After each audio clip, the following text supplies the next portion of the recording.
Alright, graphing absolute value function. So हमें क्या करना है, मॉड एक्स का तो ग्राफ हमें पता होता है, बट एक कॉम्प्लेक्स फंक्शन का ग्राफ सीखना इज अवर ड्यूटी।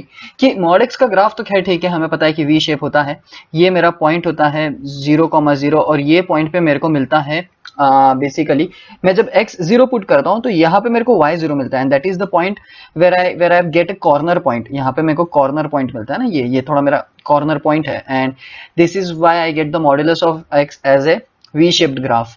ये वी शेप्ड ग्राफ होता है ना, और not necessary mark my words, not necessary हमेशा मॉड्यूलस का फंक्शन का ग्राफ वी शेप में आएगा, ये कभी नेसेसरी नहीं है।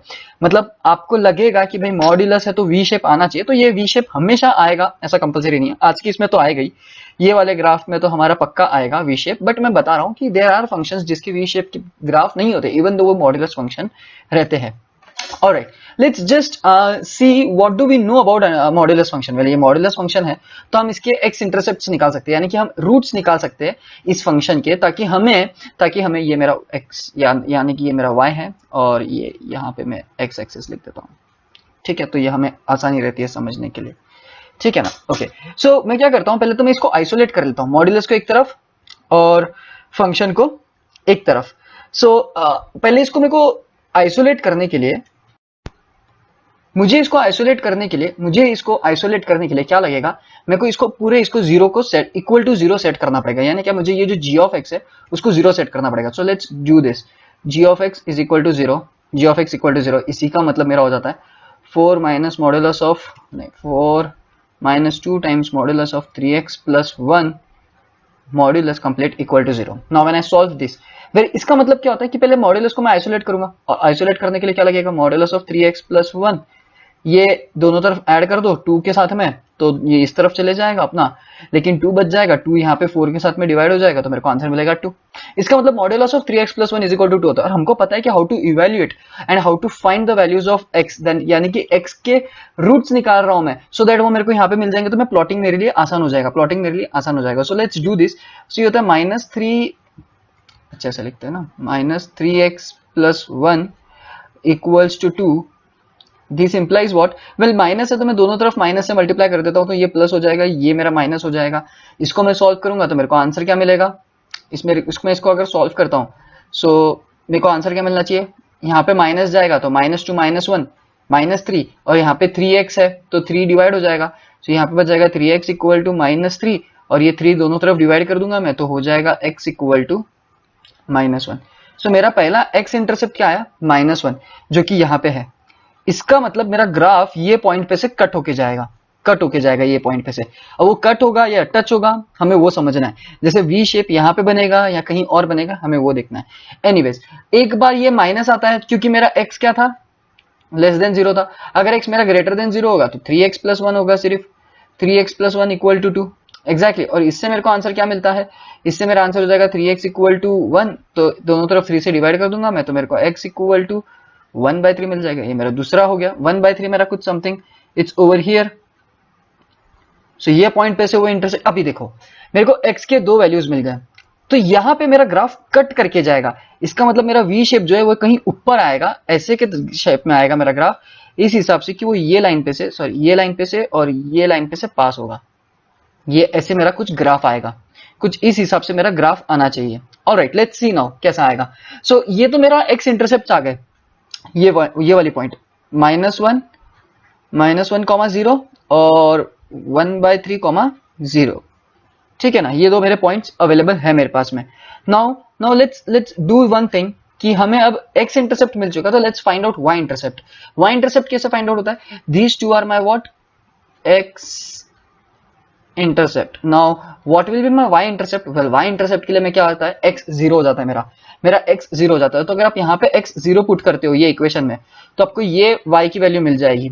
ये तो वैसे ही रहेगा ना, मैं बस x के बदले g ऑफ 0 पुट कर रहा हूँ, तभी तो मेरे को y इंटरसेप्ट मिलता है ना, कि जहाँ पे 0 होता है। तो ये x के बदले 0 प्लग इन करो आप, तो आपको उस 0 के लिए आपको y की वैल्यू क्या मिलेगी, ये 0 होने की वजह से क्या होगा, ये टर्म 0 हो जाएगा, सिर्फ 3x, ये 1 इंटू 2, ये 2 ही रहेगा, और 4 माइनस 2, ये 2 रहेगा। सो ये मेरा आ गया 0,2,0, ये मेरा आ गया y इंटरसेप्ट। मेरे पास में y इंटरसेप्ट आ गया, x इंटरसेप्ट आ गया, मतलब ग्राफ जो है वो लगभग इधर से कट होके जाने वाला है। कुछ ऐसा। ऑलराइट, सो अच्छे से करेंगे इसको ग्राफ, डोंट वरी। सो मेरा y इंटरसेप्ट भी आ गया। मेरा y इंटरसेप्ट क्या आ गया? मेरा y इंटरसेप्ट आ गया, ये मैं पेन दूसरा ले लेता हूँ। यस, मेरा जो y इंटरसेप्ट है वो है 0, मेरा x 0 और मेरा y है 2। नाउ फॉर ए मिनट ये ग्राफ पे से हट जाते हैं अपन। मेरा जो फंक्शन है मैं उसे लिखता हूं। मेरा फंक्शन क्या है? मेरा फंक्शन है g ऑफ x। ये मॉड्यूलस फंक्शन है ना, तो मैं उसको ब्रेक करता हूं ना दो में। एक तो मेरा मॉड्यूलस है ये, तो ये x लेस देन 0 के लिए नेगेटिव रहेगा और x greater than equal to 0 के लिए पॉजिटिव रहेगा। तो नेगेटिव किसके लिए रहेगा? 4 माइनस 2 माइनस 3x प्लस 1। ये निगेटिव किसके लिए रहेगा? ये निगेटिव रहेगा if my 3x plus 1 is less than 0। मैंने बोला था ना 3x प्लस 1 ये लेस देन 0 होने पे आपका वैल्यू ये लेस आएगा, और ये 4 minus 2 in bracket 3x plus 1 ये रहेगा कब? जब मेरा 3x plus 1 is greater than equal to 0। और इसको मैं अगर सॉल्व करूं तो व्हाट इज दिस? 4 माइनस 2 और ये माइनस माइनस गेट्स प्लस, है ना, ये माइनस प्लस हो जाएगा। So it's 2 into 3 which is 6x, 2 into 1 which is 2 और 4 प्लस 2 इज 6। सो मेरे को ये g ऑफ x क्या मिलता है? मेरे को ये g ऑफ x क्या मिलता है? 6x plus 6। किसके लिए? जब मेरा x लेस देन, ये यहाँ पे दोनों तरफ -1 सब्ट्रैक्ट कर दो आप, तो यहाँ पे -1 हो जाएगा, और दोनों तरफ 3 से डिवाइड कर दो तो ये -1/3 हो जाएगा। सो मेरा फाइनली आंसर क्या आ जाएगा? x क्या है? -1/3 से छोटा है। जब मेरा x -1/3 से छोटा होगा ना, तो मेरे को ये फंक्शन लेने पड़ेंगे। x -1/3 से छोटा होगा, यानी कि ये पॉइंट से, ये जो पॉइंट है ये x -1/3, अगर x की वैल्यू इससे छोटी रहेगी यानी कि इतना रीजन, तो मेरा फंक्शन जो रहेगा, क्योंकि ये वाले साइड सारे x -3 से x मेरे छोटे होंगे, क्योंकि x -3 is greater, -1 is greater, smaller, -1 is smaller than -1/3 exactly. So मेरा रीजन जो रहेगा 6x प्लस 6 वो ये साइड में आएगा, ये साइड में। Alright, now let's move on and यहाँ पे इवेल्युएट करते हो तो यहाँ पे आ जाएगा 2 टाइम्स 3 इज -6x, क्योंकि माइनस है, और ये plus 1 into -2 is -2, 4 - 2 is 2, so this is nothing but 6x plus 2, क्योंकि 4 बिगर नंबर है, मेरा 4 इज बिगर नंबर। और यहाँ पे क्या आ जाएगा आपका? अगेन x तो -1/3 से ग्रेटर या इक्वल टू रहेगा, मतलब ग्रेटर या इक्वल टू से, यहाँ से और यहाँ पे के लिए, यहाँ से और यहाँ के लिए, सबके लिए मेरी वैल्यूज, मेरा जो फंक्शन रहेगा वो क्या रहेगा? -6x plus 2। अब क्योंकि मेरे को ये सब मिल गया है, तो मेरे को पता चला है कि इस वैल्यूज के लिए x इक्वल टू -1/3 के लिए, x इक्वल टू -1/3 जब मैं यहाँ पे पुट करूंगा ना, यहाँ पे x इक्वल टू -1/3, तो मेरे को एक y की आउटपुट मिलेगी, क्योंकि यहाँ पे तो नहीं पुट कर सकता मैं इक्वल। यहाँ पे अगर मैं जब पुट करूंगा ना, क्यों मैं -1/3 पुट कर रहा हूँ पता है क्या? I will get that corner point, क्योंकि कॉर्नर पॉइंट -1/3 पे मिलने वाला है, -1/3 पे मिलने वाला है। कैसे पता चला वो? वेल, आप ऐसा इमेजिन करो कि आप हमेशा x लेस देन 0 कंसिडर करते हो और x greater than equal to 0 consider करते हो।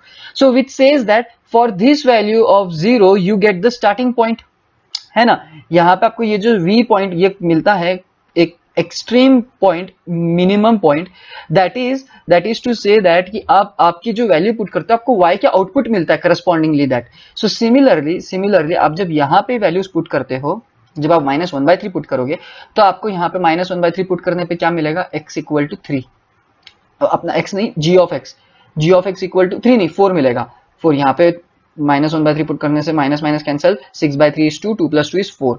सो आपको पहला जो ये पॉइंट मिलेगा ना, वो ये रहा आपका -1/3, 4, और इस पे मेरे को कॉर्नर मिलेगा, और यहाँ पे मेरा डिसाइड हो जाता है कि मेरा ग्राफ कैसे ट्रैवल होगा। देखो मेरा ग्राफ जो है ना, वो ट्रैवल कुछ इस हिसाब से होगा। देखो ये यहाँ से, ये मेरा एक्चुअली हैंड ड्रॉन है इसलिए वो सारे पॉइंट में से नहीं जाएगा, बट मैं कोशिश करता हूँ कि सब में से जाए वो। ये अच्छे से नहीं निकला है ये। And this is how I can graph modulus वाली फंक्शन। वेल, मैंने क्या किया? मैंने कुछ भी नहीं किया, मैंने बस पॉइंट्स लिए, x इंटरसेप्ट निकाले आइसोलेट करके, मैंने y इंटरसेप्ट निकाला, तो मेरे को 3 पॉइंट तो वैसे ही मिल गए, पहला, दूसरा, तीसरा सवाल ये था कि कॉर्नर पॉइंट कहाँ आएगा, कॉर्नर पॉइंट इज समथिंग, इसका कॉर्नर पॉइंट क्या होता है, वेल कॉर्नर पॉइंट ये होता है कि आप यहाँ पे x इक्वल टू पुट करो, आपको y के लिए एक सोल्यूशन मिलता है जो कि आपका एक वो होता है ना, एक स्टार्टिंग पॉइंट है, वो स्टार्टिंग पॉइंट है आपके ग्राफ का, और वो स्टार्टिंग पॉइंट यहाँ पे ना आते हुए ऊपर इसलिए शिफ्ट हुआ है क्योंकि वो ट्रांसफॉर्मेशन की अगर मैं भाषा में बात करूं तो मेरा जो ग्राफ है ना, ग्राफ वो 4 से वर्टिकली अपवर्ड शिफ्ट हो रहा है, 4 से वर्टिकली अपवर्ड शिफ्ट हो रहा है, तो जो स्टार्टिंग पॉइंट 0 पे था अब वो -1/3 पे आ चुका है, -1/3 पे आ चुका है। सो ट्रांसफॉर्मेशन के हेल्प से हम यहाँ पे अच्छे से एक्सप्लेन कर सकते हैं कि y4 because of transformation 4 unit यहाँ पे ऐड हुआ है ओरिजिनल फंक्शन से 4 यूनिट ऐड हो चुका है, and that is how we graph this. And let's talk about the domain, let's for instance talk about the domain also. इसका domain क्या होगा, इसका डोमेन क्या होगा, कोई भी वैल्यू डालो ना आप, माइनस डालो प्लस डालो, यहाँ पे माइनस भी डालोगे तो भी कोई फर्क नहीं पड़ेगा, यहाँ पे प्लस डालोगे तो भी कोई फर्क नहीं पड़ेगा, रेडिकल साइन तो है नहीं। सो माइनस इंफिनिटी से प्लस इंफिनिटी। सो इसका मतलब आप है ना, एक बात ध्यान में रख लो, मॉड्यूलस फंक्शन का डोमेन हमेशा माइनस इंफिनिटी से प्लस इंफिनिटी रहेगा, सीधी बात है ना, दिक्कत नहीं दे रहा है वो मेरे को। रेंज, लेकिन रेंज क्या रहेगी, रेंज के लिए आपको थोड़ा सोचना होगा, वो सोचना इसलिए होगा क्योंकि शुरुआत जो है that is the least point और द हाईएस्ट पॉइंट मैं बोलूंगा यहाँ पे, that a function this function will have is at this point -1/3, 4, क्योंकि उसके ऊपर there is no values for any X, that is the highest point and that is the only point at 4 that it can have. लेकिन it has the values downwards, आप इसको कितना भी नीचे लेके जाओ x की वैल्यूज के लिए आपको निगेटिव वैल्यूज मिलते जाएंगे y के, लेकिन पॉजिटिव नहीं मिलेंगे। सो निगेटिव वैल्यूज आपको इनफाइनाइट मिल रहे हैं, लेकिन पॉजिटिव सिर्फ एक ही, और वो पॉजिटिव नहीं, हाईएस्ट पॉइंट यानी कि कहां रुकेगा उसका रेंज आउटपुट्स, वो है 4 पे।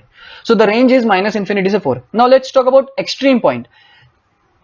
दिस इज व्हाट, हमने एक ग्राफ देखा था, हमने कुछ ऐसा एक ग्राफ देखा था, मेरे को याद नहीं आ रहा है, कुछ इस हिसाब से हमारा एक ग्राफ था, उसमें हमने बोला था कि ये भी मेरा एक for a given local interval, या मेरा एक इंटरवल में ये अगर आता है तो this is the maximum point, और फॉर ए इंटरवल मेरा ग्राफ इंक्रीजिंग है और देन डिक्रीजिंग है, तो ये इंटरवल में my function is at its maximum point. So local max is कितना, 4। What about local minimum, no, क्यों, क्योंकि there is never stop to this, never ending.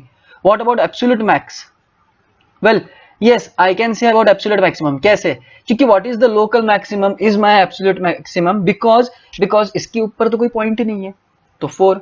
what about absolute minimum, no absolute minimum whatsoever, क्यों, minimum point है ही नहीं boss, there is no stopping whatsoever, आप कोई भी values डालो x की आपको एक पॉइंट मिलेगा ही मिलेगा y पे, and that is why only local maximum and absolute maximum which is to say they are equal, हो सकते हैं ना, हो सकते हैं, इक्वल तो हो ही सकते हैं, हाँ लोकल मिनिमम और एब्सोल्यूट मिनिमम नहीं है। सो ये था हमारा graphic of absolute value function. हम इसे, बड़ी लेंदी प्रोसीजर है, हम इसे ट्रांसफॉर्मेशन के थ्रू ये चुटकी में सॉल्व कर सकते हैं, हम वो नेक्स्ट इसमें देखेंगे।